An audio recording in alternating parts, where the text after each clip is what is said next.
Sebelum ceritanya dimulai, silahkan tulis di kolom komentar dari daerah mana saja teman-teman yang menonton cerita ini.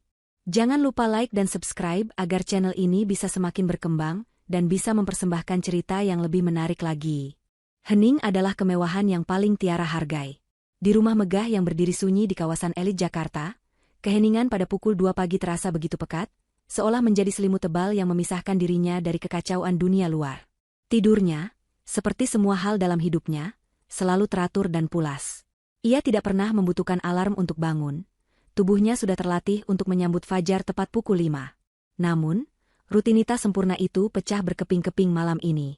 Bukan oleh suara alarm, melainkan oleh dering bel pintu yang tajam dan tanpa henti. Awalnya, Tiara mengira itu hanya mimpi. Suara melengking itu terasa begitu asing di telinganya. Tetapi dering itu terus berlanjut, brutal dan putus asa, merobek ketenangan malam. Tiara membuka matanya. Jam digital di samping tempat tidurnya menunjukkan angka pukul 24. Alisnya bertaut. Siapa yang berani datang ke rumahnya pada jam seperti ini? Insting pertamanya adalah kesal, tetapi kemudian firasat buruk yang dingin mulai merayap di benaknya. Tidak ada seorang pun yang akan datang tanpa pemberitahuan darurat. Dengan gerakan yang tenang dan tanpa suara, ia menyibak selimut sutranya. Ia tidak menyalakan lampu, matanya sudah terbiasa dengan kegelapan yang diselingi cahaya rembulan dari jendela besar kamarnya. Ia berjalan menuju monitor intercom di dinding. Satu sentuhan jarinya menyalakan layar, menampilkan gambar dari kamera keamanan di gerbang depan. Sosok yang berdiri di sana membuat jantungnya berhenti sejenak. Amalia. Asisten pribadinya yang selalu rapi dan profesional itu, kini tampak seperti orang yang berbeda.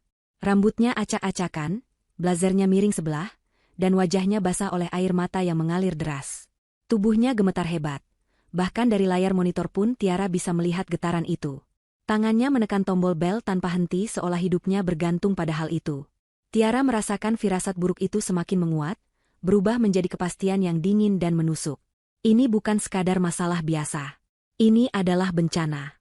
Tanpa ragu, Tiara menekan tombol untuk membuka gerbang dan pintu utama. Ia tidak repot-repot mengganti piyama satinnya.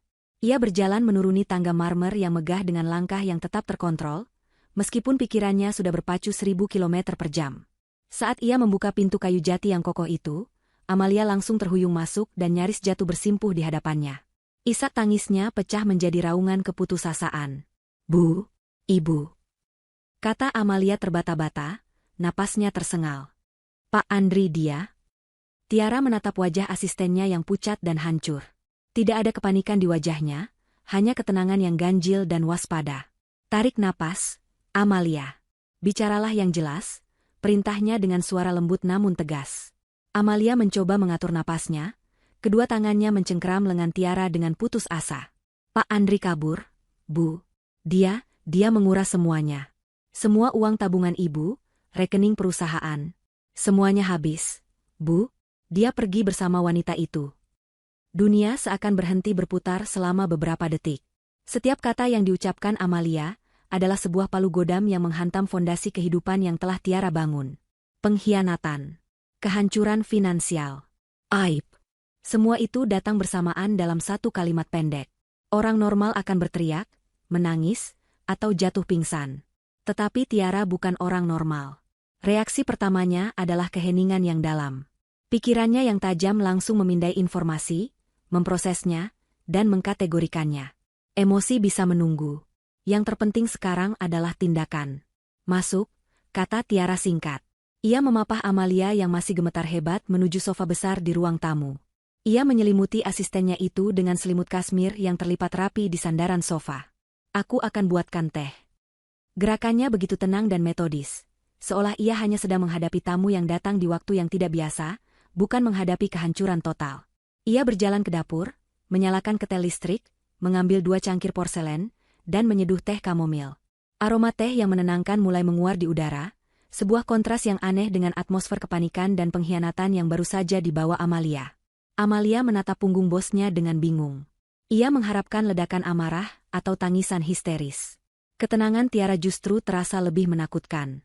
Saat Tiara kembali dengan nampan berisi 2 cangkir teh, Amalia akhirnya berhasil mengeluarkan beberapa kalimat lagi. "Saya sedang lembur di kantor, Bu. Ada notifikasi transfer dana dalam jumlah sangat besar ke rekening luar negeri, Semuanya diotorisasi dengan kode pribadi Pak Andri. Saya coba telepon Bapak, tapi tidak aktif. Saya cek ke bagian keuangan, semua rekening utama kita sudah kosong sejak sore tadi. Saya panik, jadi saya langsung ke sini. Kamar ganti Bapak kosong, Bu. Semua pakaian dan barang-barangnya sudah tidak ada. Tiara mengangguk perlahan, seolah semua informasi itu hanyalah bagian dari laporan bisnis rutin. Ia meletakkan cangkir di depan Amalia. Minumlah. Tenangkan dirimu. Setelah memastikan Amalia mulai menyesap tehnya, Tiara berdiri. Aku harus menelepon seseorang. Tunggu di sini. Ia tidak berjalan ke kamarnya, melainkan ke ruang kerjanya yang terletak di ujung koridor. Ruangan itu adalah pusat kendalinya, didesain dengan gaya minimalis yang didominasi warna hitam dan abu-abu. Tidak ada foto keluarga, tidak ada hiasan yang tidak perlu. Hanya rak buku yang berisi buku-buku strategi bisnis dan filsafat, sebuah meja mahoni besar, dan teknologi canggih yang terintegrasi dengan sempurna. Tiara duduk di kursi kulitnya yang ergonomis. Ia tidak perlu mencari kontak di ponselnya. Nomor itu sudah terpatri di dalam ingatannya. Ia mengangkat gagang telepon di mejanya, sebuah jalur terenkripsi yang tidak bisa dilacak, dan menekan 10 digit nomor dengan jari-jarinya yang lentik. Telepon hanya berdering sekali sebelum diangkat. Suara di seberang sana terdengar tenang dan profesional, seolah mereka memang sudah menunggu panggilan ini. Ya? Dharma, ini aku, kata Tiara. Suaranya datar, tanpa emosi, seperti baja yang dingin. Sudah waktunya. Hening sejenak di ujung sana, kemudian suara itu menjawab dengan nada yang sama efisiennya. Protokol mana yang akan kita aktifkan? Tiara menatap keluar jendela, ke arah taman gelap yang terhampar di halaman rumahnya. Matanya memantulkan cahaya bulan, membuatnya tampak berkilau seperti predator di malam hari. Mulai, protokol hujan badai. Jawabnya, setiap suku kata diucapkan dengan penekanan yang mematikan. Sekarang juga. Terkonfirmasi. Protokol hujan badai diaktifkan. Semua aset target akan dilacak dan dibekukan. Tim lapangan sedang bergerak. Tunggu laporan pertama dalam 30 menit, jawab Dharma tanpa basa-basi. Panggilan itu langsung terputus. Tiara meletakkan gagang telepon kembali ke tempatnya dengan gerakan yang presisi. Ia duduk diam selama beberapa saat, membiarkan keheningan kembali mengisi ruangan. Di ruang tamu, Amalia yang telinganya cukup tajam, samar-samar mendengar ucapan bosnya. Protokol hujan badai. Nama itu terdengar begitu asing dan mengerikan. Ia menyadari sesuatu dengan jelas malam itu. Bosnya, wanita yang ia kenal sebagai pebisnis jenius yang anggun, bukanlah korban dalam cerita ini. Ia tidak sedang panik mencari pertolongan. Ia baru saja melepaskan sesuatu yang telah ia persiapkan sejak lama. Amalia tidak tahu apa itu, tetapi ia yakin badai yang sesungguhnya baru akan dimulai. Setelah panggilan telepon singkat yang mengubah segalanya, Tiara kembali ke ruang tamu. Amalia menatapnya dengan campuran rasa takut, bingung, dan kekaguman. Wajah bosnya masih sama tenangnya, tetapi kini ada kilatan energi yang berbeda di matanya, seperti mesin presisi tinggi yang baru saja dihidupkan. Teh di cangkir Amalia sudah sedikit dingin, getaran di tangannya pun sudah mereda, digantikan oleh ketegangan yang lebih dalam. Tiara duduk di sofa tunggal di seberang Amalia, menyilangkan kakinya dengan anggun. Keheningan terasa berat di antara mereka, hanya detak jam dinding antik yang terdengar mengisi ruangan. Akhirnya, Tiara yang memecah kesunyian itu. Suaranya masih tenang, tetapi kini mengandung nada instruksi yang jelas. Amalia, dengarkan aku baik-baik. Mulainya, apa yang terjadi malam ini bukanlah sebuah kejutan bagiku. Ini adalah sesuatu yang sudah aku perkirakan akan terjadi. Aku tidak sedang menyusun rencana balas dendam. Aku hanya sedang mengeksekusi sebuah rencana darurat yang sudah aku siapkan selama 6 bulan terakhir. Amalia terkesiap. 6 bulan? Bagaimana mungkin? Selama ini ia melihat Tiara dan Andri sebagai pasangan yang sempurna. Mereka adalah ikon kesuksesan, suami tampan yang karismatik dan istri cantik yang jenius dalam berbisnis. Mereka selalu tampil serasi di depan publik, saling mendukung, tertawa bersama di acara-acara sosialita, dan menghabiskan akhir pekan di villa pribadi mereka. Itu semua sebuah kebohongan? Seolah bisa membaca pikiran asistennya, Tiara melanjutkan. Topeng yang Andri pakai sangat bagus. Aku akui itu. Dan topengku juga sama bagusnya. Ia tersenyum tipis, sebuah senyuman yang tidak mencapai matanya. Kecurigaan pertamaku muncul sekitar 8 bulan lalu. Bukan karena hal besar, justru karena hal-hal kecil yang tidak pada tempatnya. Seperti saat dia bilang ada rapat penting di Singapura selama 3 hari, tapi saat pulang, struk penukaran uang di dompetnya menunjukkan mata uang Baht Thailand. Atau ketika aku mencium aroma parfum melati yang lembut di kemejanya, padahal dia tahu aku alergi serbuk sari melati dan tidak akan pernah memakai wewangian seperti itu. Tiara bercerita seolah sedang menganalisis studi kasus bisnis, bukan mengurai pengkhianatan suaminya. Puncaknya adalah 6 bulan yang lalu. Aku menemukan sebuah ponsel sekali pakai di dalam tas olahraganya. Ponsel murahan tanpa fitur canggih, hanya untuk telepon dan pesan singkat. Di dalamnya hanya ada satu nomor yang disimpan dengan nama Proyek Omega. Aku tahu Andri tidak punya proyek dengan nama itu. Jadi, aku meminta Dharma, orang yang aku telepon tadi, untuk menyelidikinya. Dharma, jelas Tiara, adalah kepala sebuah firma intelijen swasta dan keamanan siber yang sangat eksklusif. Mereka adalah yang terbaik di bidangnya, beroperasi di wilayah abu-abu hukum dengan efisiensi yang tanpa kompromi. Loyalitas mereka bisa dibeli dengan harga yang sangat mahal, dan Tiara sudah menjadi klien prioritas mereka sejak lama. Hasil penyelidikan Dharma sangat jelas. Lanjut Tiara, matanya menatap kosong ke kejauhan, seolah sedang memutar film di benaknya. Nomor itu milik seorang wanita bernama Vanya. Seorang model sosialita dengan reputasi yang buruk, selalu mengincar pria-pria kaya yang sudah menikah. Mereka sudah menjalin hubungan selama hampir setahun. Dharma juga menemukan bahwa Andri diam-diam telah membuka beberapa rekening di luar negeri atas nama perusahaan cangkang. Dia sedang membangun jalan untuk melarikan diri. Amalia mendengarkan dengan napas tertahan. Jadi, semua kemesraan yang ia lihat selama ini hanyalah sebuah pertunjukan sandiwara yang megah. Ia teringat pesta ulang tahun perusahaan bulan lalu. Andri berdiri di atas panggung, memberikan pidato yang memuji Tiara sebagai istri dan partner bisnis terbaik di dunia, sementara Vanya kemungkinan besar berada di antara tamu undangan, tersenyum dan bertepuk tangan bersama yang lain. Perutnya terasa mual memikirkannya. Sejak saat itu, kata Tiara, suaranya menarik Amalia kembali dari lamunannya, aku mulai mempersiapkan protokol hujan badai. Aku tidak bisa langsung menceraikannya. Itu akan membuat citra perusahaan goyah, dan dia akan menuntut setengah dari asetku. Aku juga tidak bisa langsung menuduhnya, karena dia akan menyangkal semuanya dan menjadi lebih berhati-hati. Jadi, aku memutuskan untuk memberinya tali yang cukup panjang untuk menggantung dirinya sendiri. Tiara berdiri dan memberi isyarat agar Amalia mengikutinya. Mereka berjalan menuju ruang kerja Tiara. Dengan satu sentuhan di panel dinding yang tersembunyi, sebuah lukisan abstrak besar bergeser tanpa suara, memperlihatkan sebuah brankas titanium yang tertanam di dinding.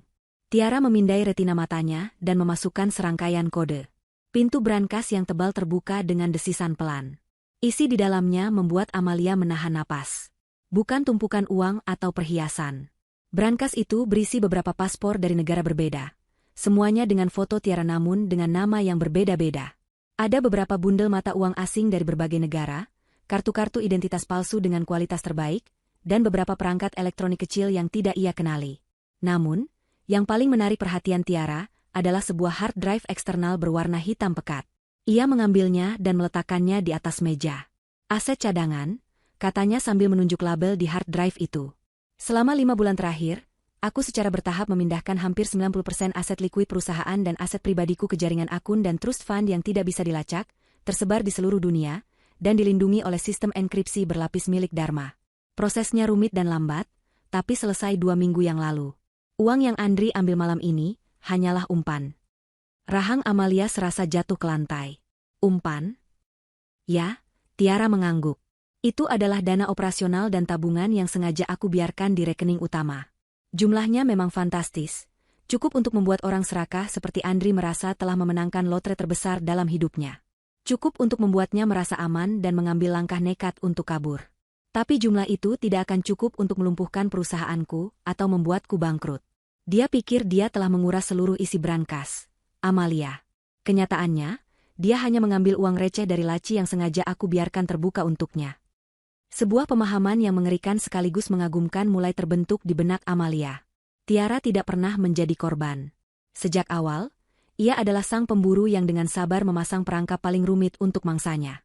Sekarang kau tahu yang sebenarnya, kata Tiara sambil menatap lurus ke mata Amalia. Aku memberitahumu ini karena dalam beberapa hari ke depan, aku butuh kau untuk menjadi tamengku. Di depan publik, aku akan menjadi istri yang patah hati dan CEO yang terpuruk.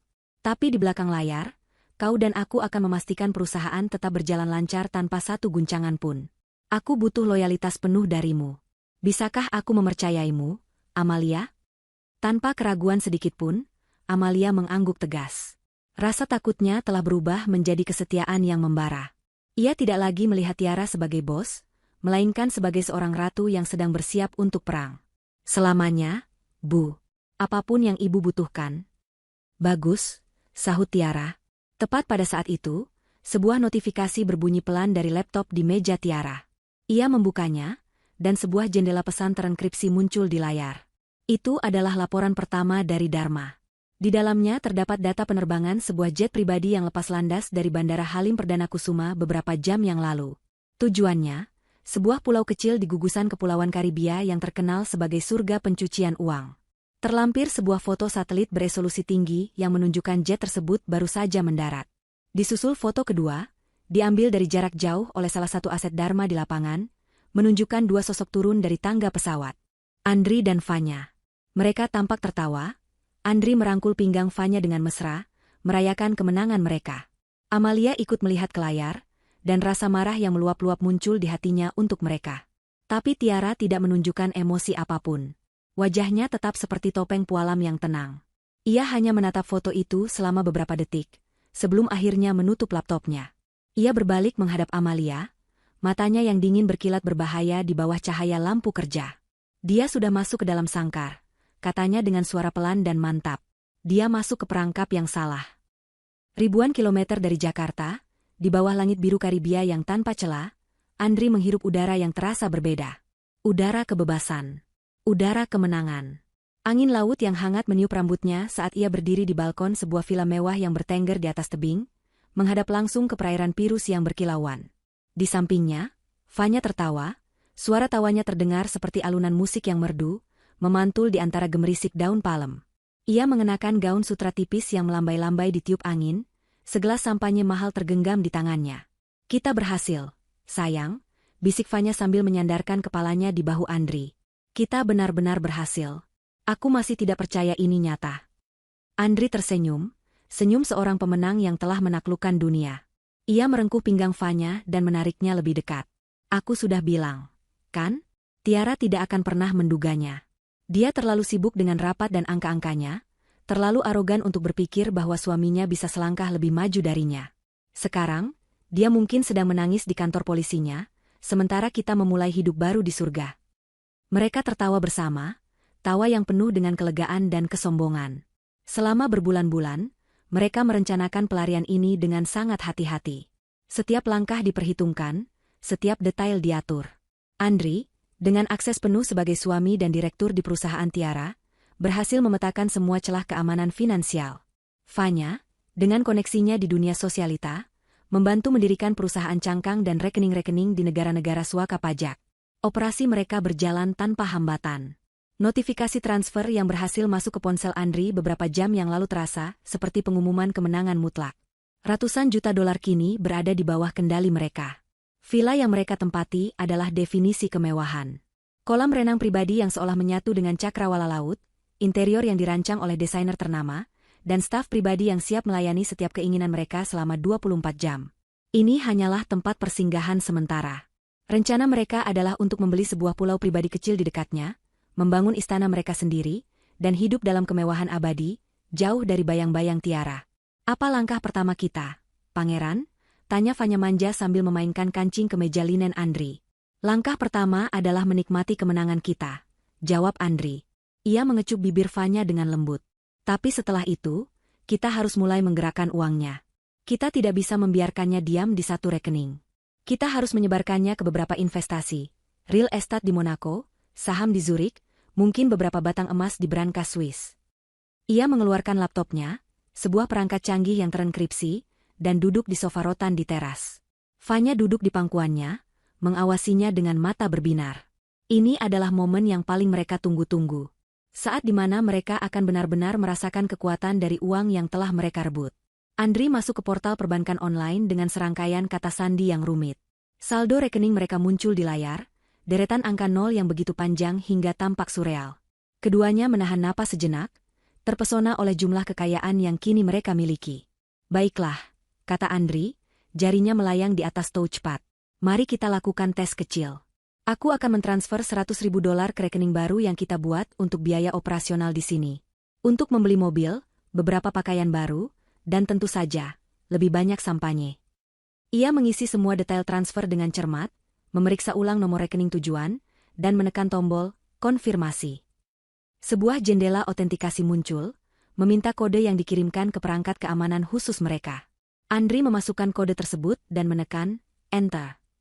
Layar memuat selama beberapa detik. Lalu, sebuah pesan kesalahan muncul dengan tulisan berwarna merah, transaksi gagal. Akses ditol. Silakan hubungi pihak bank Anda. Andri mengerutkan kening. Aneh, gumamnya. Mungkin ada kesalahan jaringan. Transfer internasional besar kadang-kadang butuh waktu atau memicu alarm keamanan palsu. Fanya, yang tadinya bersemangat, kini tampak sedikit cemas. Kau yakin semuanya baik-baik saja?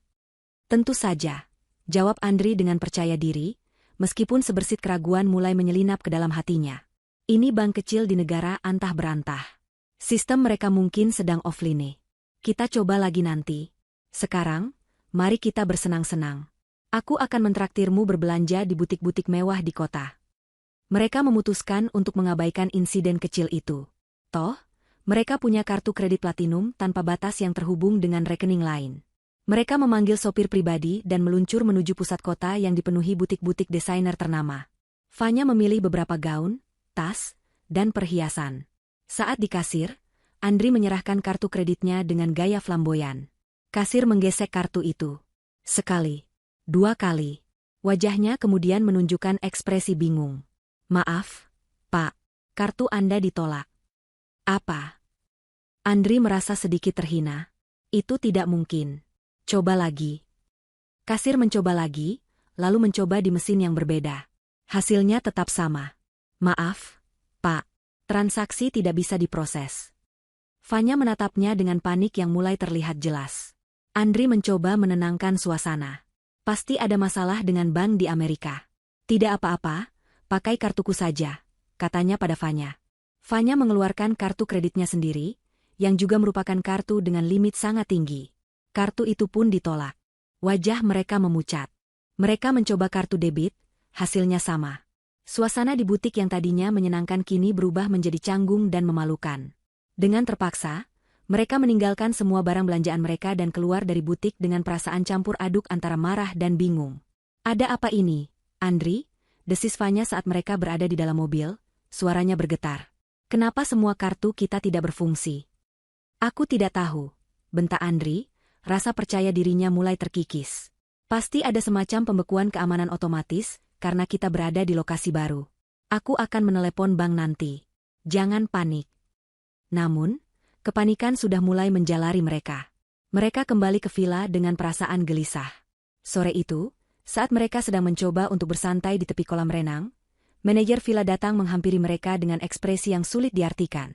Selamat sore, Tuan dan Nyonya, sapanya dengan sopan. Saya membawa kabar yang kurang menyenangkan. Kami baru saja menerima pemberitahuan dari agen pemesanan Anda bahwa reservasi untuk villa ini telah dibatalkan. Andri bangkit dari kursi berjemurnya. Dibatalkan? Siapa yang membatalkannya? Kami sudah membayar penuh untuk 1 bulan. Menurut informasi yang kami terima, pembayaran yang dilakukan ternyata gagal diproses. Pak, pihak bank membatalkan transaksinya.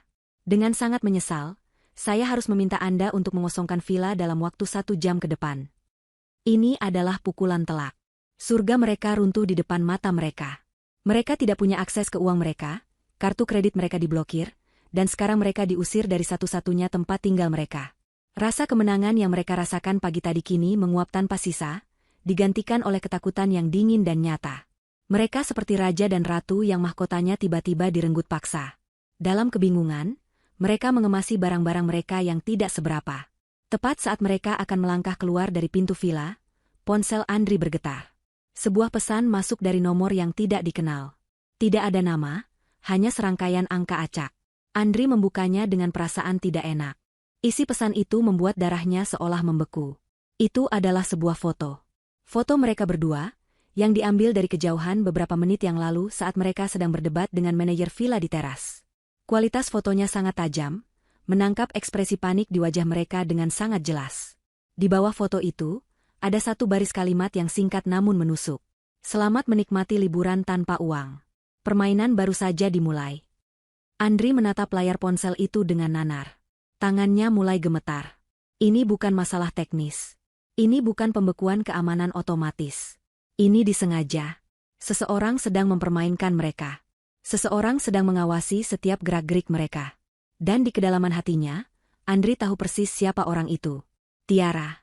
Istrinya yang ia anggap remeh, yang ia pikir telah ia kalahkan, ternyata telah membangun sebuah labirin tak terlihat di sekeliling mereka. Dan mereka, dengan sombongnya, baru saja berjalan lurus masuk ke pusatnya. Sementara Andri dan Vanya merasakan fondasi dunia mereka retak di Karibia, di Jakarta, matahari pagi baru saja mulai menampakkan sinarnya. Namun, di dalam kediaman Tiara, tidak ada ketenangan fajar. Rumah itu telah berubah menjadi pusat komando yang sibuk. Amalia, yang tidak tidur semalaman, bekerja tanpa lelah di ruang kerja Tiara. Matanya merah karena kurang istirahat, tetapi adrenalin membuatnya tetap fokus. Ia menyaksikan bagaimana bosnya bertransformasi. Tiara yang semalam adalah seorang ahli strategi yang dingin dan penuh perhitungan, pagi ini sedang mempersiapkan diri untuk memainkan peran terbesar dalam hidupnya, peran sebagai korban. Pukul 7 pagi, tim penata rias dan rambut profesional tiba. Mereka adalah orang-orang kepercayaan Tiara yang sudah terbiasa bekerja di bawah tekanan dan menjaga kerahasiaan. Perintah Tiara kepada mereka sangat spesifik. Aku ingin terlihat hancur, tapi tidak berantakan. Aku ingin terlihat seperti seorang istri yang menghabiskan sepanjang malam menangis dan berdoa, tetapi masih memiliki sisa kekuatan untuk menghadapi dunia. Riasan pucat, mata yang sedikit sembab, rambut yang sengaja dibuat sedikit acak-acakan seolah aku tidak peduli lagi dengan penampilanku. Amalia memperhatikan dengan takjub saat para profesional itu bekerja. Mereka dengan ahli menciptakan ilusi kesedihan yang mendalam di wajah Tiara. Lingkaran hitam samar dilukis di bawah matanya, pipinya dibuat tampak lebih tirus dan pucat. Pakaian yang dipilih pun bukan setelan bisnisnya yang tajam, melainkan sebuah blus sederhana berwarna krem dan celana panjang hitam. Pakaian seorang wanita yang tidak lagi memiliki energi untuk memikirkan mode. Pukul 8, pengacara perusahaan dan tim humas tiba. Mereka berkumpul di ruang rapat, wajah mereka tegang dan penuh pertanyaan. Tiara masuk ke dalam ruangan, gerakannya sengaja dibuat sedikit lambat dan rapuh. Ia duduk di kepala meja, menatap satu persatu anggota tim intinya. Terima kasih sudah datang sepagi ini, mulainya, suaranya serak seolah habis menangis. Saya tahu kalian semua bingung. Saya akan jelaskan apa yang terjadi. Dengan kemampuan akting yang luar biasa, Tiara menceritakan sebuah kisah yang telah ia susun dengan sempurna. Ia bercerita bahwa kemarin malam, ia menyadari sistem keamanan perusahaan telah diretas. Sejumlah besar dana telah ditransfer secara ilegal oleh sindikat kejahatan siber internasional. Dan yang paling mengerikan, suaminya, Andri, yang saat itu sedang mencoba menginvestigasi anomali tersebut dari rumah, telah diculik. Para penculik, menurut ceritanya, meninggalkan pesan bahwa Andri akan dijadikan sandera sampai tebusan yang setara dengan uang yang mereka curi dibayarkan. Seluruh ruangan hening, semua orang terpaku pada cerita Tiara. Amalia, satu-satunya orang di ruangan itu yang tahu kebenarannya, merasakan bulu kuduknya berdiri. Akting Tiara begitu meyakinkan, begitu nyata, hingga nyaris membuatnya percaya pada kebohongan itu. Air mata yang menggenang di sudut mata Tiara, getaran kecil di suaranya saat menyebut nama Andri, semua itu adalah sebuah mahakarya manipulasi emosi. Saya akan menggelar konferensi pers pukul 10 pagi ini, lanjut Tiara, menyeka air mata yang tidak pernah benar-benar jatuh. Kita harus mengendalikan narasinya. Perusahaan kita adalah korban, dan saya adalah seorang istri yang suaminya berada dalam bahaya besar. Saya tidak ingin ada spekulasi liar. Kita harus menunjukkan citra yang solid dan bersatu. Tim humas langsung bergerak cepat, menyusun siaran pers dan menghubungi semua media besar. Pengacara mulai menyiapkan dokumen-dokumen yang diperlukan untuk laporan resmi ke pihak berwenang, laporan yang tentu saja akan didasarkan pada cerita fiksi Tiara. Tepat pukul 10, lobi utama gedung kantor Tiara sudah penuh sesak dengan wartawan dari berbagai media. Kamera berjejer, lampu blitz menyala-nyala, dan suara gumaman para reporter memenuhi udara. Amalia berdiri di belakang panggung, memastikan semuanya siap. Jantungnya berdebar kencang. Ini adalah pertaruhan yang sangat besar. Saat Tiara berjalan ke podium, keheningan langsung menyelimuti ruangan. Semua kamera tertuju padanya. Ia tampak rapuh di bawah sorotan lampu, memegang mikrofon dengan tangan yang sengaja dibuat sedikit gemetar. Ia memulai pidatonya dengan suara lirih.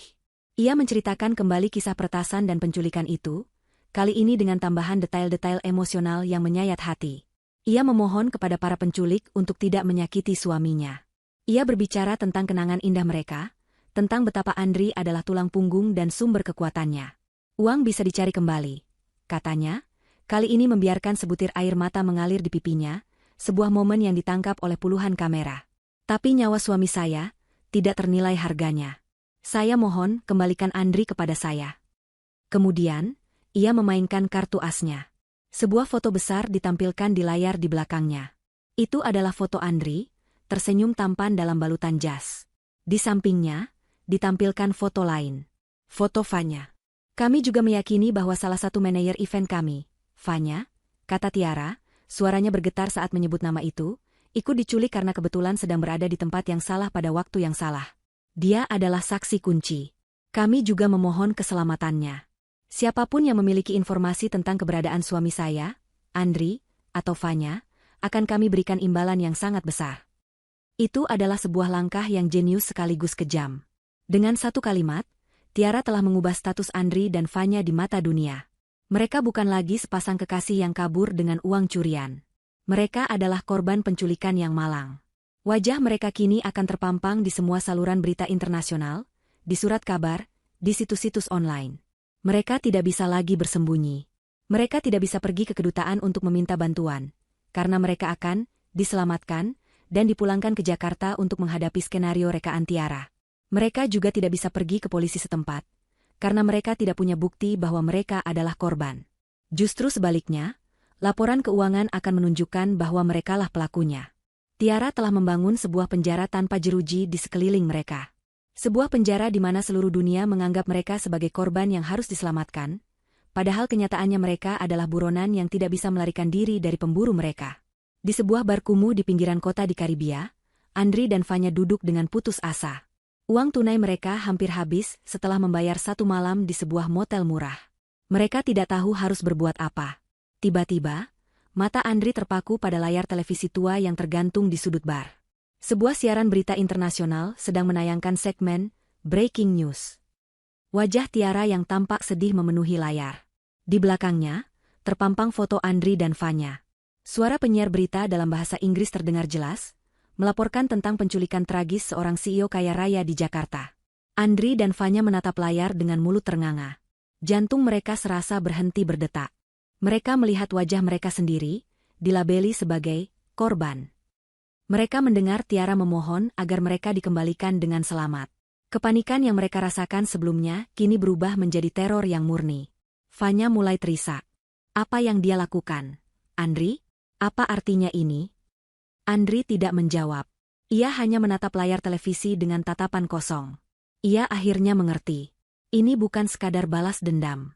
Ini adalah permainan catur tingkat tinggi, dan Tiara adalah sang Grandmaster. Ia tidak hanya membekukan aset mereka. Ia telah mencuri identitas mereka, memutarbalikkan kenyataan, dan mengubah seluruh dunia menjadi papan permainannya. Mereka tidak lagi bisa mengendalikan nasib mereka sendiri. Mereka kini hanyalah bidata berdaya dalam sebuah permainan kejam yang dirancang oleh wanita yang telah mereka khianati. Mereka terperangkap, terisolasi, dan diburu oleh penyelamat palsu mereka. Dan badai, Andri sadar, bahkan belum mencapai puncaknya. Kepanikan adalah racun yang bekerja lambat. Di dalam kamar motel yang pengap dan berbau jamur, Andri dan Fanya merasakannya meresap ke dalam tulang mereka. Setiap dering telepon, setiap ketukan di pintu, setiap suara sirene di kejauhan membuat mereka tersentak ngeri. Wajah mereka, yang dilabeli sebagai korban, kini menjadi penjara mereka. Foto-foto itu ada di mana-mana. Di layar televisi bar, di halaman depan koran lokal yang ditinggalkan tamu lain, di layar ponsel orang-orang yang mereka lewati di jalan. Mereka adalah buronan yang paling aneh di dunia, diburu bukan untuk ditangkap, melainkan untuk diselamatkan. Uang tunai mereka menipis dengan cepat. Kemewahan yang mereka impikan telah menyusut menjadi mie instan dan air keran. Argumen di antara mereka menjadi semakin sering dan semakin tajam. Euforia kemenangan telah digantikan oleh saling tuding yang pahit. Ini semua salahmu, desis Fanya pada suatu malam yang panas, matanya memerah karena kurang tidur dan stres. Kau bilang rencanamu sempurna. Kau bilang Tiara tidak akan pernah tahu. Lihat kita sekarang, Andri, kita terjebak di neraka ini. Oh, jadi sekarang ini salahku? balas Andri, suaranya syarat dengan sarkasme. Siapa yang terus-menerus mendorongku untuk melakukannya lebih cepat? Siapa yang sudah memilih-milih kapal pesiar bahkan sebelum uangnya ada di tangan kita? Kau sama serakahnya denganku, Fanya. Jangan coba-coba bersikap seperti korban di sini. Mereka tahu berdebat tidak akan menyelesaikan apapun. Mereka butuh jalan keluar. Mereka butuh akses ke uang mereka. Setiap hari, beberapa kali sehari, Andri mencoba masuk ke rekening mereka, berharap keajaiban terjadi. Hasilnya selalu sama, akses ditolak. Tiara telah membangun benteng digital yang tidak bisa ditembus di sekitar harta curian mereka. Putus asa, mereka mulai menjelajahi sisi gelap pulau itu. Mereka menghabiskan sisa uang mereka di bar-bar kumuh di tepi pelabuhan, tempat para pelaut, penyelundup, dan tentara bayaran berkumpul. Mereka berharap bisa menemukan seseorang yang bisa membantu. Seseorang yang beroperasi di luar hukum. Seseorang yang bisa membobol sistem perbankan. Setelah berhari-hari menemui jalan buntu, sebuah rumor akhirnya sampai ke telinga mereka. Bisik-bisik tentang sosok legendaris di dunia bawah tanah Karibia, seorang perantara misterius yang dikenal sebagai El Caiman, Sang Buaya. Konon, El Caiman adalah seorang peretas jenius yang bisa mencairkan aset beku, membersihkan uang haram, dan menciptakan identitas baru. Tentu saja, layanannya tidak murah. Bayarannya sangat tinggi, dan ia hanya mau berurusan dengan orang-orang yang putus asa. Bagi Andri dan Fanya, rumor itu terdengar seperti nyanyian surga. Itu adalah satu-satunya harapan mereka. Dengan sisa keberanian dan harta yang mereka miliki, mereka mulai bertanya-tanya. Mereka menjual jam tangan mewah milik Andri dan sepasang anting berlian asli milik Fanya, satu-satunya barang berharga yang belum sempat Tiara bekukan, di sebuah pegadaian gelap. Uang hasil penjualan itu mereka gunakan untuk membayar seorang informan, agar bisa mengatur pertemuan dengan El Caiman. Pertemuan itu diatur di sebuah galangan kapal tua yang sudah tidak terpakai, di tengah malam yang gelap tanpa bulan. Udara berbau garam, karat, dan ikan busuk. Andri dan Fanya menunggu dengan cemas. Setiap bayangan yang bergerak membuat mereka terlonjak. Akhirnya, sesosok pria keluar dari kegelapan. Ia bertubuh kurus, mengenakan kemeja buaya berpudar, dan memiliki bekas luka yang melintang di pipinya. Wajahnya tenang, tetapi matanya tajam seperti mata seekor reptil, mengamati Andri dan Fanya dari atas sampai bawah. Ia memperkenalkan dirinya hanya sebagai perantara El Caiman. Aku dengar kalian punya masalah dengan rekening yang tertidur, kata pria itu dengan aksen Spanyol yang kental. Bosku mungkin bisa membangunkannya. Tapi dia perlu tahu seberapa dalam tidurnya. Andri, yang putus asa untuk menunjukkan bahwa ia adalah pemain besar, menjelaskan situasinya. Ia tidak menyebut nama Tiara.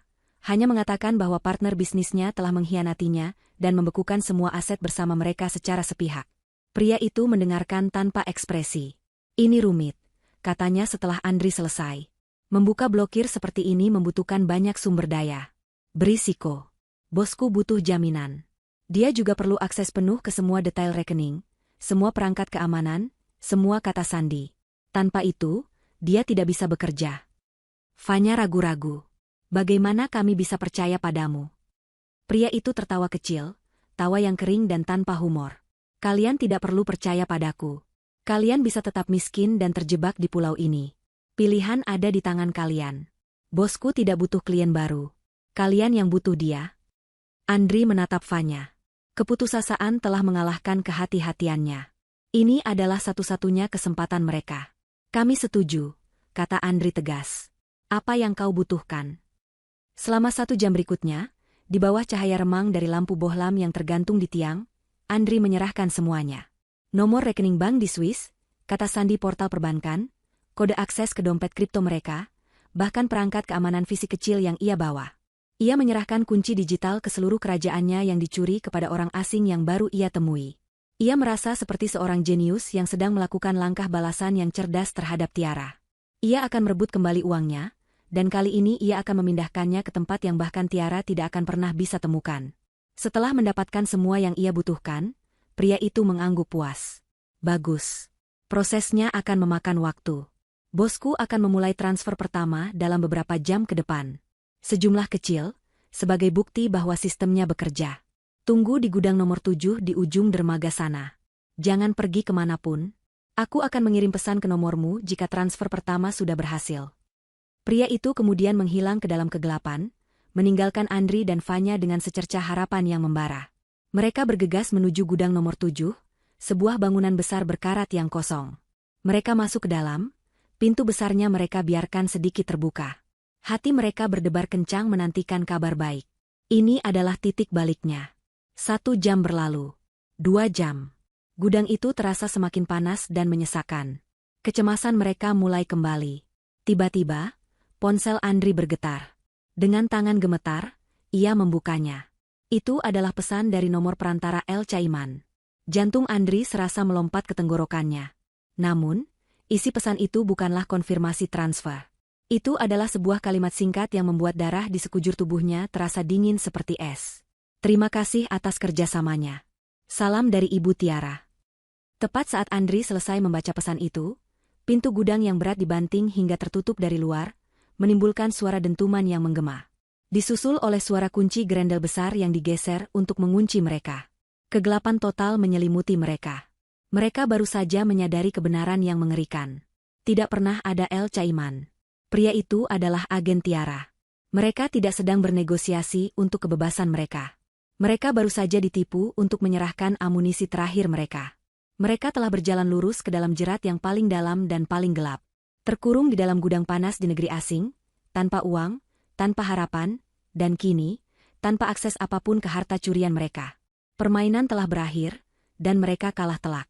Kegelapan di dalam gudang itu mutlak dan menyesakan. Udara di dalamnya terasa berat, panas, dan berbau debu tua. Selama beberapa saat, Andri dan Vanya hanya berdiri diam, terpaku oleh kengerian dari apa yang baru saja terjadi. Kemudian, realitas menghantam mereka seperti gelombang pasang. Tidak. Vanya menjerit, suaranya melengking dan penuh keputusasaan. Ia berlari ke arah pintu, memukul-mukul permukaan logamnya yang kokoh dengan kedua tangannya. Buka pintunya. Tolong. Siapapun, buka. Andri ikut bergabung, menendang dan menggedor pintu dengan sekuat tenaga. Hei, keluarkan kami dari sini. Kau tidak bisa melakukan ini. Teriakan mereka sia-sia. Hanya gema suara mereka sendiri yang menjawab dari dinding-dinding gudang yang kosong. Mereka terperangkap. Benar-benar terperangkap. Harapan terakhir mereka telah direnggut dan digunakan sebagai senjata untuk melawan mereka. Rasa putus asa yang mereka rasakan sebelumnya kini terasa seperti kemewahan dibandingkan dengan teror murni yang mencengkeram mereka sekarang. Di Jakarta, Tiara duduk dengan tenang di kantornya, menyesap teh oolong dari cangkir porselennya. Di layar besar di hadapannya, ia sedang melakukan panggilan video terenkripsi dengan Dharma. Operasi berhasil, Bu Tiara, lapor Dharma, wajahnya yang tenang tidak menunjukkan emosi. Kami telah menerima semua data akses dari target. Tim kami sudah mengambil alih kendali penuh atas semua rekening dan aset digital. Kami juga berhasil memasang pelacak permanen pada perangkat mereka. Mereka tidak akan bisa melangkah 1 meter pun tanpa kita ketahui. Tiara mengangguk perlahan. Bagus. Sekarang kita punya semua bukti yang kita butuhkan. Jejak digital dari Andri langsung ke rekening-rekening itu. Tak terbantahkan. Apa perintah Anda selanjutnya? Tanya Dharma. Apakah kita akan menyerahkan bukti ini ke pihak berwenang internasional? Tiara tersenyum tipis. Senyum yang dingin dan penuh perhitungan. Belum, Dharma. Penjara terlalu baik untuk mereka. Membuat mereka bangkrut dan terkurung saja tidak cukup. Aku ingin mereka dihantui. Aku ingin mereka merasakan ketakutan yang sesungguhnya. Aku ingin mereka dihancurkan oleh kesalahan-kesalahan mereka sendiri. Ia menyesap tehnya lagi sebelum melanjutkan. Mulai fase kedua dari protokol hujan badai. Lepaskan hantu-hantu dari masa lalu mereka. Dharma mengerti sepenuhnya. Saya akan siapkan tim untuk menggali, jawabnya singkat. Panggilan berakhir. Fase kedua adalah bagian paling kejam dari rencana Tiara. Ia tahu bahwa setiap orang memiliki rahasia. Setiap orang memiliki dosa di masa lalu. Dan ia akan menggunakan dosa-dosa Andri dan Vanya untuk menghancurkan mereka. Tim Dharma bekerja dengan cepat. Mereka adalah para penggali digital terbaik di dunia. Dalam beberapa jam, mereka berhasil membongkar kehidupan Andri yang tersembunyi. Jauh sebelum ia menjadi suami Tiara yang makmur, Andri adalah seorang penjudi kompulsif. Ia meninggalkan jejak utang yang sangat besar kepada sebuah sindikat rentenir di Jakarta yang dipimpin oleh seorang pria kejam bernama Guntur. Andri berhasil melunasi sebagian kecil utangnya setelah menikah dengan Tiara, dan mengira sisanya telah dilupakan. Ia salah. Dharma menyusun sebuah pesan anonim yang singkat namun efektif. Pesan itu dikirim ke salah satu letnan kepercayaan Guntur. Isinya, Andri, debitur lamamu, sekarang berada di Pulau Caiman. Dia baru saja membawa lari uang lebih dari 100 juta dolar dari istrinya. Mungkin dia punya cukup uang untuk melunasi utangnya padamu, beserta bunganya selama bertahun-tahun. Sebuah umpan berdarah telah dilemparkan ke kolam ikan hiu. Guntur dan orang-orangnya bukanlah tipe yang akan melupakan utang. Kabar tentang rejeki nomplok Andri akan membuat mereka bergerak melintasi separuh dunia untuk menagihnya. Selanjutnya, giliran Vanya. Masa lalunya bahkan lebih kotor. Sebelum menjadi sosialita, ia adalah seorang penipu ulung, berspesialisasi dalam merayu pria-pria tua yang kaya dan kesepian, lalu menguras rekening mereka sebelum menghilang. Sebagian besar korbannya terlalu malu untuk melapor ke polisi. Tapi ada satu orang, seorang industrialis tua yang pendendam bernama Tirtayasa, yang bersumpah akan membalas dendam. Ia telah menghabiskan banyak uang untuk menyewa detektif swasta untuk melacak Vanya, namun Vanya selalu berhasil lolos. Tim Dharma mengirimkan paket informasi ke kantor Tirtayasa. Isinya adalah lokasi Vanya saat ini, fotonya bersama Andri, dan sebuah catatan pendek. Wanita yang Anda cari ada di sini, menikmati hasil dari penipuan terbarunya. Mungkin Anda ingin mengambil kembali apa yang menjadi hak Anda. Dua predator berbahaya kini telah dilepaskan. Dua hantu dari masa lalu yang siap memburu Andri dan Vanya. Tiara tidak perlu mengotori tangannya sendiri. Ia hanya perlu menyalakan api dan membiarkan masa lalu mereka yang kelam membakar mereka hingga hangus. Kembali ke gudang yang gelap, Andri dan Vanya telah kehabisan tenaga. Tenggorokan mereka kering karena berteriak. Mereka duduk bersandar di dinding yang berkarat, terengah-engah dalam keheningan yang putus asa. Rasa lapar dan haus mulai menyiksa mereka. Paranoia mulai merayap masuk. Setiap suara derit logam atau tiupan angin di luar terdengar, seperti langkah kaki yang mendekat. Menurutmu, apa yang akan dia lakukan pada kita? Bisik Vanya, suaranya bergetar. Aku tidak tahu, jawab Andri parau. Aku tidak pernah membayangkan dia bisa seperti ini. Wanita yang kukenal, tidak akan pernah melakukan hal sekejam ini. Kau tidak benar-benar mengenalnya, kan, Andri? Cibir Vanya lemah. Kau hanya melihat apa yang ingin kau lihat. Seorang istri kaya yang bisa kau manfaatkan. Kau meremehkannya. Kita semua meremehkannya. Tiba-tiba, mereka mendengar suara. Bukan suara angin. Kali ini nyata. Suara gerendel besar di pintu gudang yang digeser perlahan. Suaranya kasar dan memekakkan telinga. Jantung mereka berdegup kencang. Apakah ini penyelamatan? Atau awal dari sesuatu yang lebih buruk? Pintu gudang yang berat itu berdiri terbuka, hanya menyisakan celah sempit yang membiarkan seberkas cahaya sore masuk, menyilaukan mata mereka yang telah terbiasa dengan kegelapan. Sesosok bayangan besar berdiri di celah itu, menghalangi cahaya.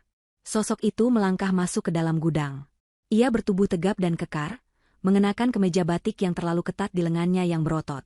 Wajahnya keras, dengan rahang yang tegas dan mata yang dingin. Andri mengenali wajah itu. Rasa dingin yang lebih pekat dari sebelumnya menjalari tulang punggungnya. Itu adalah wajah yang sering muncul dalam mimpi buruknya bertahun-tahun yang lalu. Pria itu tersenyum, senyum yang tidak ramah, memperlihatkan sebuah gigi emas yang berkilauan di antara gigi-gigi lainnya. Itu adalah Baron, tangan kanan Guntur, sang rentenir. Halo, Andri, kata Baron dengan suara serak yang berat. Ia melangkah mendekat, aroma tembakau dan kekerasan seolah menguar dari tubuhnya. Lama tidak bertemu. Andri berusaha mundur, tetapi punggungnya sudah menempel di dinding.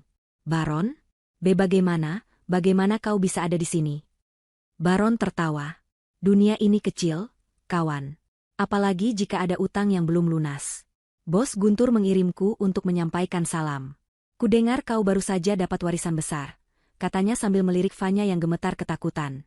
Sudah waktunya bayar utang, beserta bunganya. Andri akhirnya mengerti. Ini bukan akhir dari permainannya. Ini hanyalah babak baru. Tiara tidak hanya mengurung mereka. Ia telah membuka pintu kandang mereka, hanya untuk membiarkan serigala-serigala yang jauh lebih buas masuk. Jerat yang ia pasang ternyata hanyalah sebuah ruang tunggu menuju neraka yang sesungguhnya. Rasa takut memiliki bau yang khas. Di dalam gudang itu, baunya seperti campuran keringat dingin, karat, dan keputusasaan yang pekat. Baron melangkah perlahan mengelilingi Andri, gerakannya santai seperti seekor singa yang sedang mengamati mangsanya yang sudah tidak berdaya. Dua anak buahnya yang berbadan besar berdiri memblokir pintu, menyeringai dengan tatapan kosong yang menjanjikan kekerasan. Mereka tidak terburu-buru. Waktu seolah melambat, setiap detiknya dipenuhi dengan ancaman yang tak terucapkan. Jadi, Andri, Baron memulai, Suaranya yang serak dan berat memecah keheningan yang mencekam. Cerita yang kudengar sangat menarik. Kau, seekor tikus kecil yang dulu lari dari utang beberapa ratus juta rupiah, tiba-tiba menjadi seorang pemain besar. Ratusan juta dolar. Itu angka yang sangat banyak. Andri gemetar, punggungnya menekan keras dinding gudang seolah ia bisa menyatu dengan logam itu dan menghilang. Baron, ini tidak seperti yang kau pikirkan. Ini jebakan. Uangnya tidak bisa diakses. Istriku, dia menjebakku. Baron berhenti berjalan. Ia menoleh perlahan, dan senyum di wajahnya lenyap, digantikan oleh ekspresi dingin yang mematikan. Jangan. Kau. Anggap. Aku. Bodoh. Desisnya, setiap kata diucapkan dengan penekanan yang tajam. Ia memberi isyarat dengan dagunya. Satu dari anak buahnya melangkah maju dan tanpa peringatan, melayangkan satu pukulan keras ke perut Andri.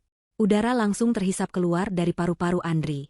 Ia terbatuk dan tersungkur ke lantai, rasa sakit yang membakar membuatnya mual. Kau kabur melintasi separuh dunia dengan wanita simpananmu. Lanjut Baron, berjongkok di depan Andri dan mencengkeram rambutnya, memaksa Andri untuk menatap matanya. Kau mengatur pelarian yang rumit untuk mencuri kekayaan sebesar itu. Dan sekarang kau mau bilang kau tidak punya uang sepeser pun? Cerita yang menyedihkan. Pukulan kedua mendarat di rusuknya. Andri mengerang kesakitan. Fanya menjerit di sudut ruangan, menutupi wajahnya dengan tangan. Ketakutan membuatnya lumpuh. Aku bersumpah. Rintih Andri, darah mulai mengalir dari sudut bibirnya. Semuanya dibekukan. Dia mengendalikannya dari jauh. Dia mempermainkan kami. Baron tampak tidak terkesan. Baginya, ini adalah lagu lama yang selalu dinyanyikan oleh para penghutang. Selalu ada alasan, selalu ada kambing hitam. Ia memberi isyarat lagi. Kali ini, siksaan menjadi lebih brutal. Mereka tidak memukul wajahnya, karena wajah yang rusak akan menarik perhatian yang tidak diinginkan. Mereka ahli dalam menimbulkan rasa sakit yang maksimal, tanpa meninggalkan banyak bekas yang terlihat. Setiap tendangan ke tubuhnya terasa seperti hantaman palu godam, meretakkan tulang rusuknya dan membuat organ dalamnya terasa seperti terbakar. Sementara Andri menjerit dan memohon, pikiran Fanya bekerja dengan kecepatan kilat. Rasa takutnya yang luar biasa kini, bersaing dengan insting bertahan hidupnya yang tajam. Ia adalah seorang penyintas. Sepanjang hidupnya, ia selalu berhasil keluar dari situasi sulit dengan mengandalkan kelicikan dan kemampuannya untuk beradaptasi. Ia melihat Andri yang terbaring di lantai, babak belur dan hancur. Ia tahu Andri sudah tamat. Ia adalah beban, sebuah kapal yang sedang tenggelam dengan cepat. Tetap setia padanya hanya akan ikut menyeretnya ke dasar lautan. Ia harus melepaskan diri. Ia harus menawarkan sesuatu yang lebih berharga daripada Andri yang sudah tidak berguna. Kalkulasi dingin itu dibuat dalam hitungan detik. Loyalitas adalah kemewahan yang tidak ia miliki. Tepat saat salah satu preman mengangkat sebuah pipa besi, bersiap untuk memberikan pukulan yang mungkin akan melumpuhkan Andri secara permanen, Fanya bergerak. Hentikan! Teriaknya, suaranya terdengar lebih kuat dan lebih tegas dari yang ia duga. Semua orang berhenti. Baron menoleh ke arahnya, alisnya terangkat karena terkejut sekaligus geli. Oh, sang putri akhirnya mau bicara. Fanya melangkah maju, menjauh dari sudutnya yang aman. Ia sengaja membiarkan rasa takut terlihat di wajahnya, tetapi matanya menunjukkan kilatan licik yang dingin. Ia menatap lurus ke arah Baron. Kalian membuang-buang waktu dengan dia, katanya sambil menunjuk Andri dengan jijik. Dia bodoh. Rencananya memang bagus, tapi eksekusinya berantakan. Dia panik dan membuat kesalahan. Itulah kenapa uangnya sekarang terjebak. Andri menatap Fanya dari lantai dengan tatapan tidak percaya. Rasa sakit fisiknya seolah hilang sesaat, digantikan oleh rasa sakit pengkhianatan yang jauh lebih dalam dan lebih tajam. Tapi aku, lanjut Fanya, suaranya kini lebih percaya diri, aku tahu lebih banyak. Aku tahu hal-hal yang tidak dia ceritakan padamu. Aku tahu tentang aset-aset lain yang dia sembunyikan, bahkan dari istrinya sendiri. Properti di Bali, beberapa rekening kripto kecil yang ia kelola secara rahasia.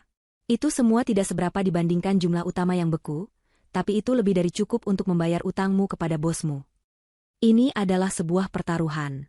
Sebagian besar adalah kebohongan yang ia karang saat itu juga, didasarkan pada gumaman-gumaman sombong Andri di masa lalu. Tapi di tengah situasi putus asa ini, kebohongan yang meyakinkan bisa menjadi senjata yang paling ampuh. Apa yang kau inginkan? Tanya Baron, matanya menyipit. Ia mulai tertarik. Bebaskan aku, jawab Fanya cepat. Biarkan aku pergi dari pulau ini. Sebagai gantinya, Aku akan memberimu semua informasi yang aku miliki. Nomor rekening, lokasi properti, semuanya. Aku bahkan akan membantumu mencairkannya. Anggap saja ini biaya kebebasanku. Dia, Vanya menendang pelan kaki Andri, bisa kalian apakan saja sesuka hati. Aku tidak peduli. Pengkhianatan itu begitu total, begitu mutlak, hingga membuat Andri merasa lebih hancur daripada pukulan pipa besi manapun. Wanita yang menjadi alasannya melakukan semua ini, wanita yang ia janjikan dunia, baru saja menjualnya seharga nyawanya sendiri kepada para iblis. Baron merenungkan tawaran itu. Logikanya masuk akal. Menghajar Andri sampai mati tidak akan menghasilkan uang. Tapi wanita ini, dengan kelicikannya, mungkin bisa menjadi kunci. Ia tersenyum tipis. Seorang pengkhianat adalah seseorang yang bisa ia pahami. Tawaran yang menarik, gumamnya, mungkin kita bisa. Kata-katanya terpotong oleh suara baru dari pintu masuk gudang yang masih terbuka. Aku khawatir dia tidak akan bisa membantumu, Tuan. Suara itu tenang, berwibawa, dan dingin. Semua orang menoleh ke arah pintu. Berdiri di sana, dengan cahaya sore sebagai latar belakangnya, adalah seorang pria tua yang berpakaian rapi dalam setelan linen putih. Ia tidak tampak mengancam, tetapi dua pengawal berbadan besar yang berdiri di belakangnya jelas bukan orang sembarangan. Andri tidak mengenali pria itu. Baron dan anak buahnya menatap dengan waspada, merasakan kehadiran kekuatan baru yang tak terduga. Tetapi Vanya mengenali pria itu. Dan saat ia melihatnya, semua warna terkuras dari wajahnya. Bibirnya bergetar, dan matanya membelalak ngeri. Ia mundur selangkah, lalu selangkah lagi, seolah baru saja melihat hantu. Pria tua itu tersenyum, senyum yang sama sekali tidak ramah. Halo, Vanya. Atau haruskah aku memanggilmu Karina, namamu yang dulu? Sudah lama sekali. Aku percaya kau masih ingat padaku. Vanya hanya bisa berbisik. Suaranya tercekat di tenggorokan. Pak, Tirtayasa. Rencana pelarian Vanya baru saja meledak di depan wajahnya. Ia mencoba membuat kesepakatan dengan iblis, hanya untuk menemukan bahwa iblis lain dari masa lalunya yang paling kelam telah datang untuk menagih utangnya sendiri. Atmosfer di dalam gudang berubah seketika.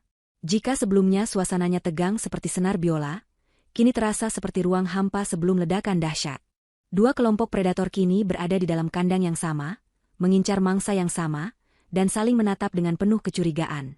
Preman-preman guntur yang kasar dan brutal berhadapan dengan pengawal Tirtayasa yang tampak tenang namun mematikan.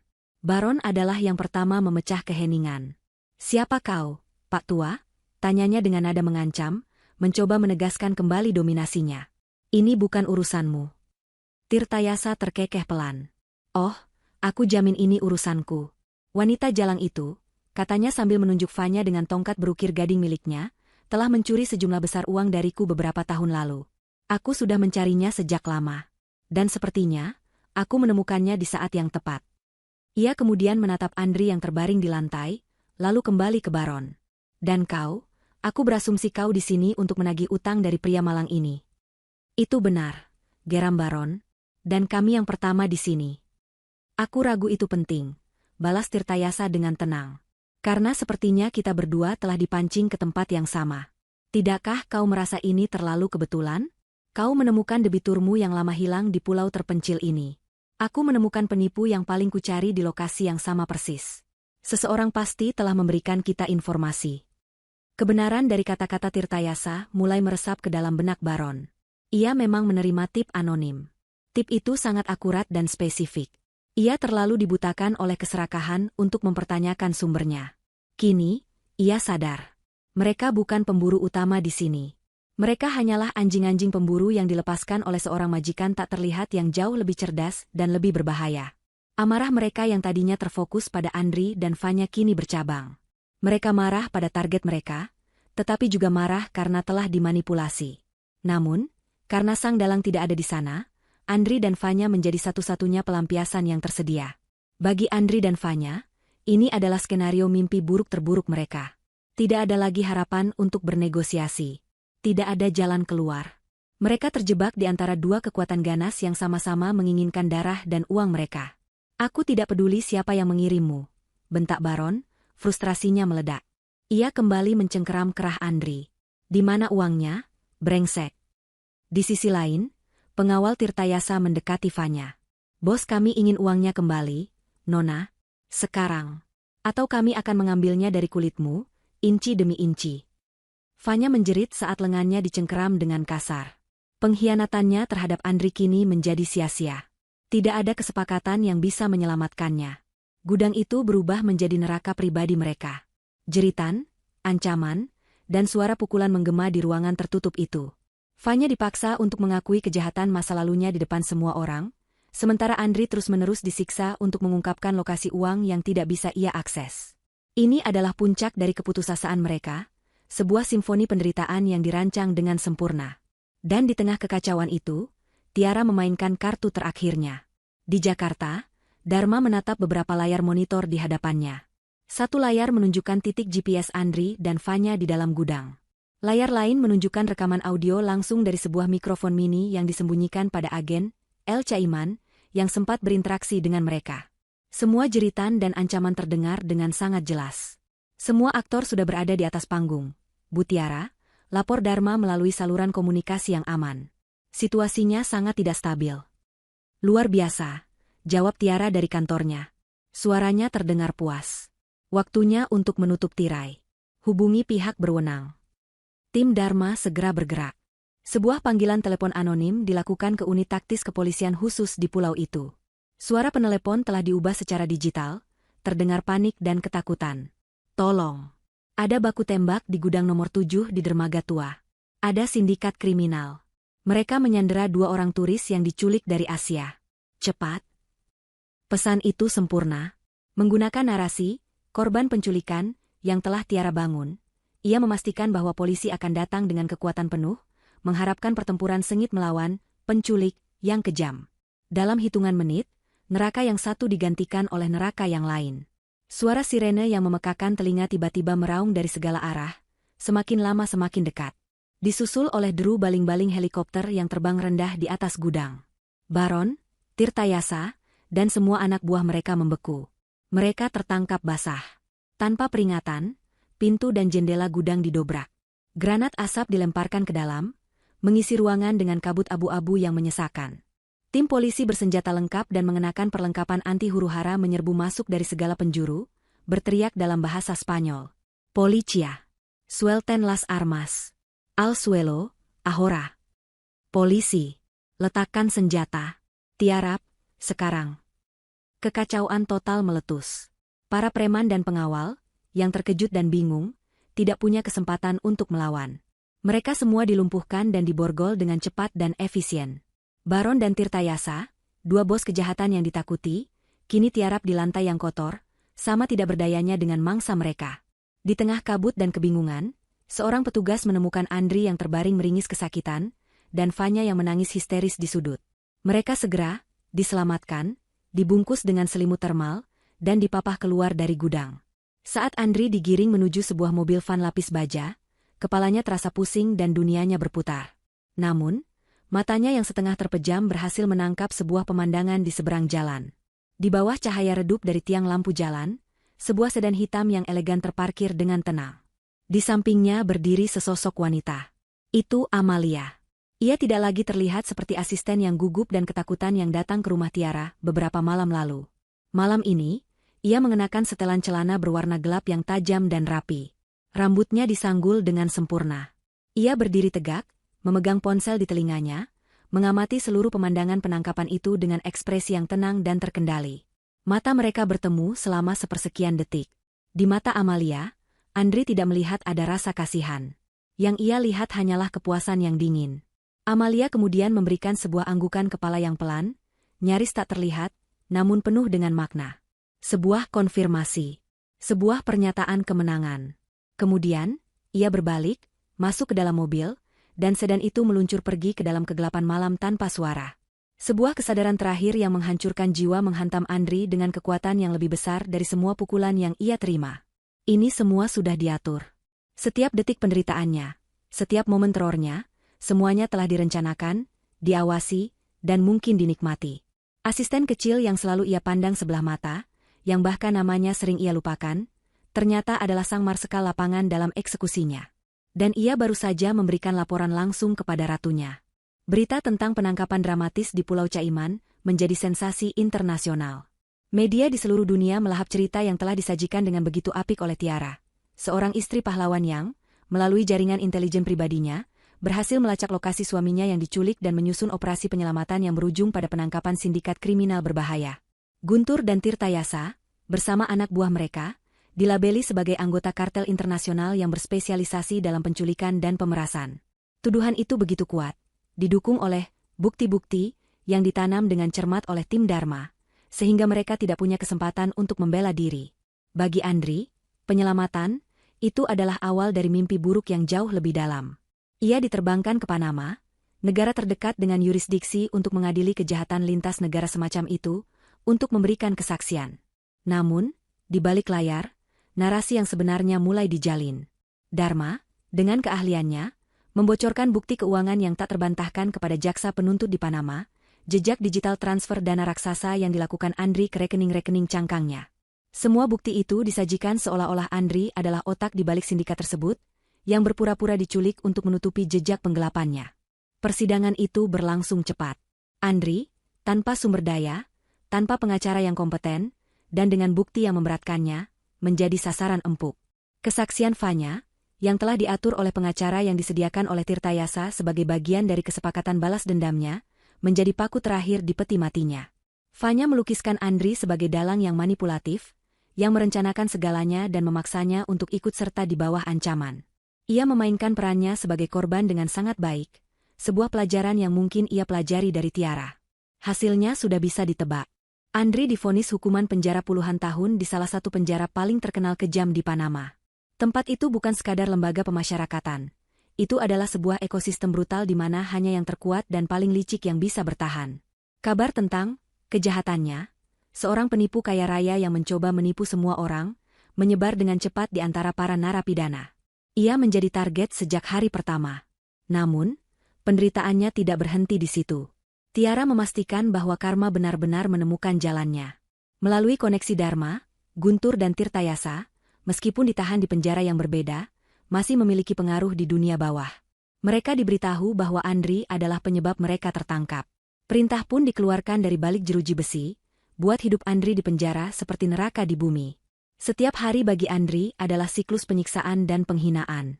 Ia dipukuli, dirampok jatah makannya, dan dipaksa melakukan pekerjaan-pekerjaan paling kotor. Tidak ada tempat untuk bersembunyi. Para penjaga, yang telah disuap, hanya membuang muka. Ia merindukan gudang di dermaga itu, yang kini terasa seperti sebuah hotel mewah dibandingkan dengan selnya yang sempit dan bau. Wajah tampannya yang dulu menjadi asetnya kini dipenuhi bekas luka. Tubuhnya yang atletis menjadi kurus dan ringkih.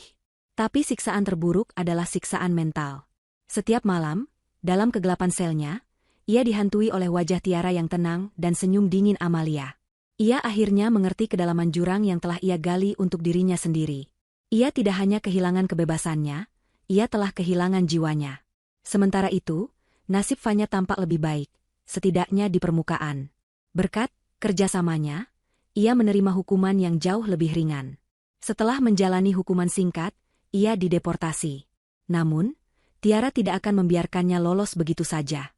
Sebelum Fanya dibebaskan, tim Dharma telah bekerja.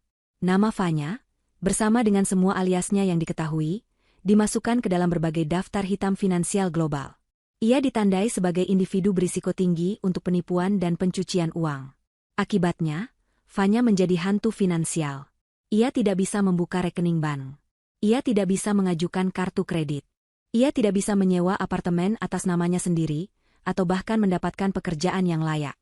Setiap kali identitasnya diperiksa, tanda bahaya akan berbunyi. Kecantikannya yang dulu menjadi senjatanya kini memudar karena stres dan kehidupan yang keras.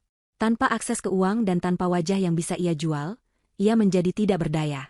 Ia kembali ke kota asalnya, hidup dalam kemiskinan dan ketakutan yang konstan. Setiap pria kaya yang ia dekati kini bisa dengan mudah memeriksa latar belakangnya dan langsung menjauh. Ia dihantui oleh bayangan Tirtayasa dan para korbannya yang lain. Ia terpaksa bekerja serabutan dengan upah rendah, selalu waspada, selalu merasa diawasi. Tiara tidak membunuhnya atau memenjarakannya seumur hidup.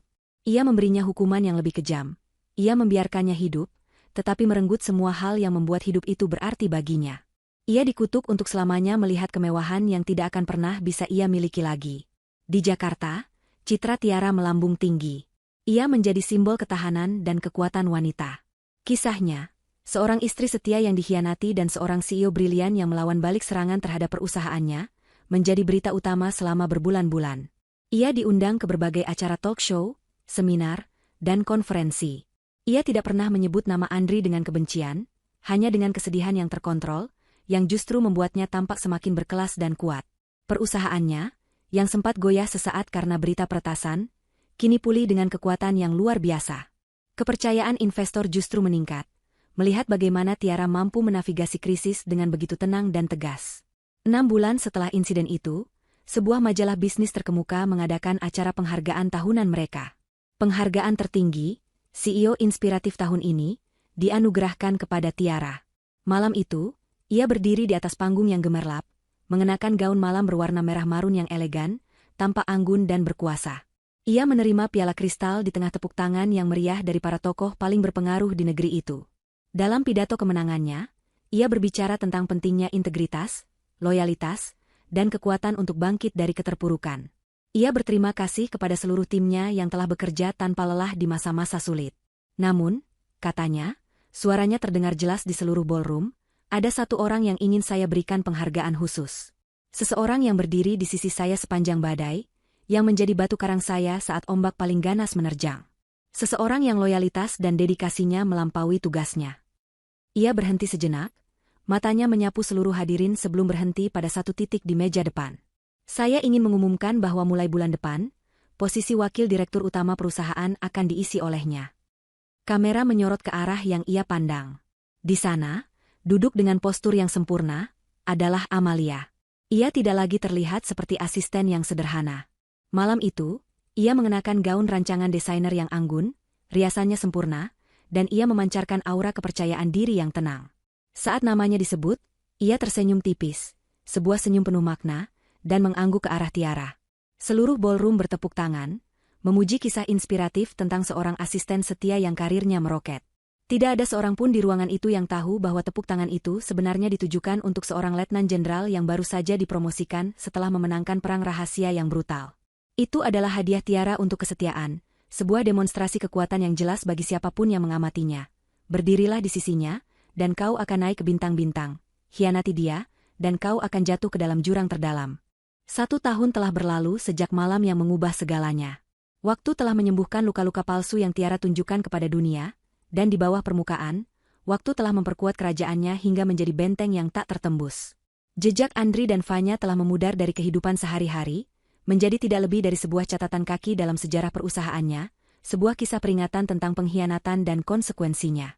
Kantor Tiara tidak lagi berada di gedung yang lama. Ia telah memindahkan markas besarnya ke salah satu gedung pencakar langit paling prestisius di jantung distrik bisnis Jakarta. Kantor barunya menempati seluruh lantai teratas. Sebuah penthouse korporat dengan jendela-jendela kaca dari lantai ke langit-langit yang menawarkan pemandangan 360 derajat ke seluruh kota. Desain interiornya mencerminkan dirinya yang baru. Tajam, modern, efisien, dengan sentuhan kemewahan yang bersahaja namun tak terbantahkan. Tidak ada lagi jejak kenangan lama, tidak ada foto pernikahan, tidak ada pernak-pernik yang mengingatkannya pada masa lalunya. Ini adalah istana yang dibangun di atas fondasi kemenangan. Pagi itu, Tiara berdiri di depan salah satu jendela raksasa, memandang ke timur. Di Cakrawala, matahari baru saja mulai merangkak naik, mewarnai langit dengan sapuan warna oranye, merah muda, dan emas. Fajar baru menyingsing di atas kota yang tidak pernah tidur, dan bagi Tiara, fajar itu terasa begitu personal. Itu adalah simbol dari awal yang baru, dari kekuasaan yang telah ia rebut kembali dengan tangannya sendiri. Di tangannya, ia memegang secangkir kopi hitam tanpa gula, kehangatannya menjalar ke jemarinya. Pintu kantornya terbuka tanpa suara. Amalia masuk, membawa sebuah tablet. Penampilannya kini telah bertransformasi sepenuhnya. Ia adalah seorang eksekutif wanita yang tajam dan berwibawa. Setelan kerjanya sempurna, gerakannya efisien, dan tatapan matanya menunjukkan kecerdasan dan fokus yang setara dengan mentornya.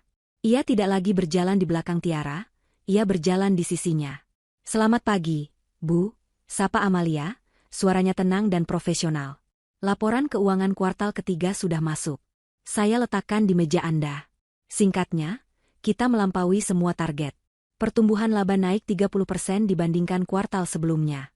Saham kita mencapai titik tertinggi sepanjang masa pagi ini saat pasar dibuka. Tiara tersenyum, senyum yang tulus dan puas.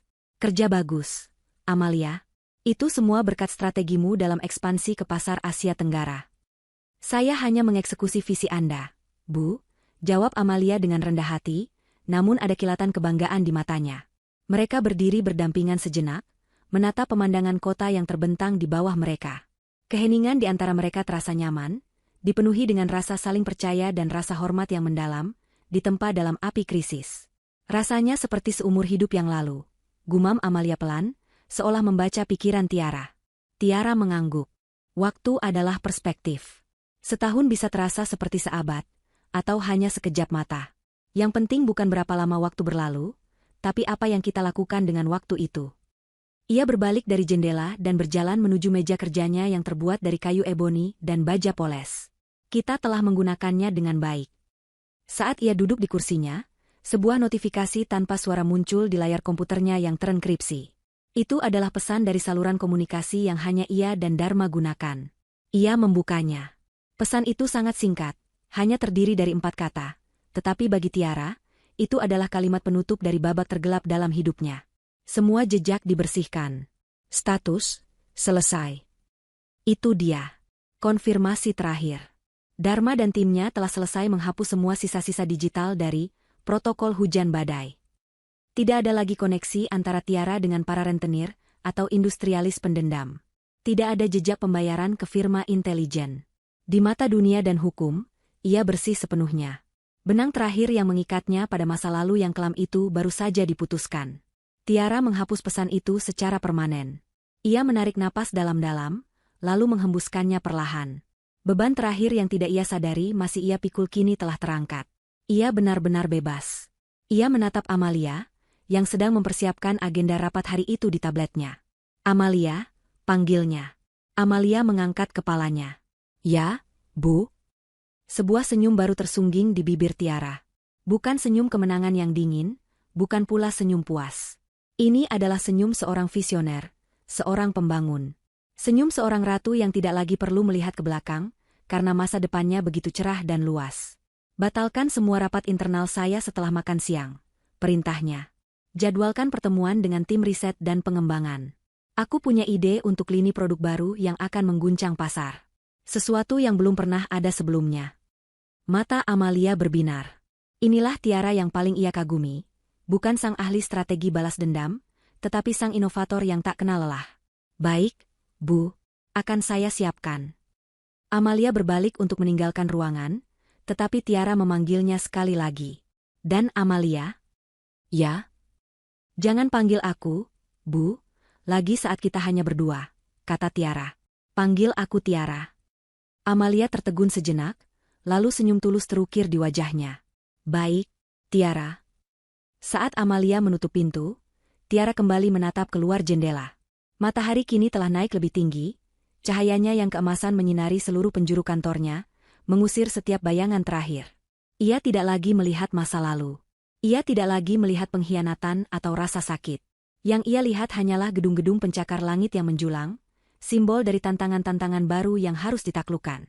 Kerajaan lamanya telah hancur, tetapi dari abunya, ia telah membangun sebuah kekaisaran yang lebih kuat, lebih cerdas, dan sepenuhnya miliknya. Fajar telah tiba, dan sang ratu kini siap untuk memerintah.